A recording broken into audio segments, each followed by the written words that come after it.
What if I told you that one of history's greatest mysteries wasn't just a myth? That the legendary Atlantis wasn't a city, but a memory? A distorted echo of the most catastrophic event in human history, preserved for millennia in a philosopher's tale.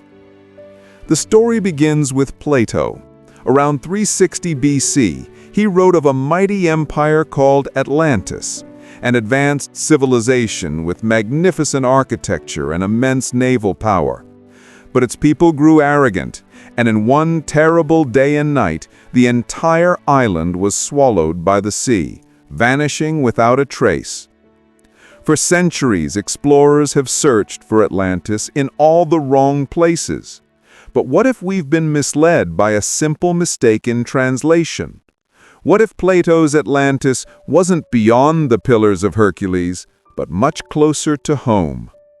Let me take you to the Aegean Sea, 1600 BC. Here flourished the Minoans, Europe's first advanced civilization. They built multi-story palaces, had running water, and dominated Mediterranean trade. Their capital on Crete was a marvel of the ancient world. But their prosperity rested on a ticking time bomb. The island of Thera, a vital Minoan outpost, was actually a massive volcano, and around 1600 BC, it erupted with unimaginable force, 4 times more powerful than Krakatoa. The explosion was heard across continents. The sky turned black as ash blotted out the sun. But the worst was yet to come. The volcano's collapse triggered a tsunami, a wall of water 150 feet high, racing toward Crete at terrifying speed. Within an hour, the waves smashed into Crete's northern coast, destroying the Minoan fleet, their source of power and wealth. Coastal cities were washed away. The once great civilization was dealt a death blow from which it never recovered. Now compare this to Plato's story. He described circular islands. Look at Santorini's caldera. He mentioned bull worship. The Minoans revered bulls. He wrote of a sea empire. The Minoans were master sailors. The parallels are undeniable. But how did a Greek story come from Egypt? Simple: trade. The Minoans traded extensively with Egypt. When Thera erupted, the story of this catastrophe traveled to Egyptian temples where it was preserved for centuries. Generations later, the lawmaker Solon visited Egypt.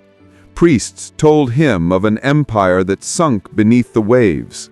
Solon brought the story home, where it eventually reached Plato, who adapted it for his philosophical purposes. The evidence is overwhelming.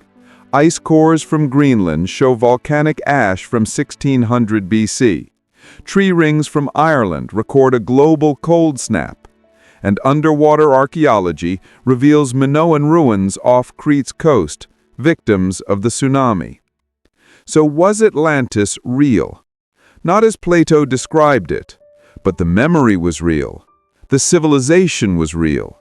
The catastrophe was real.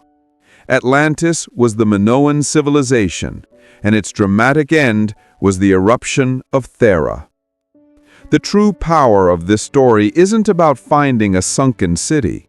It's about how humanity processes trauma, how we turn cataclysmic events into legends that survive for thousands of years, carrying warnings and wisdom across generations. The next time you look at the ocean, remember, the most important lost cities aren't the ones we can find, but the ones that change who we are.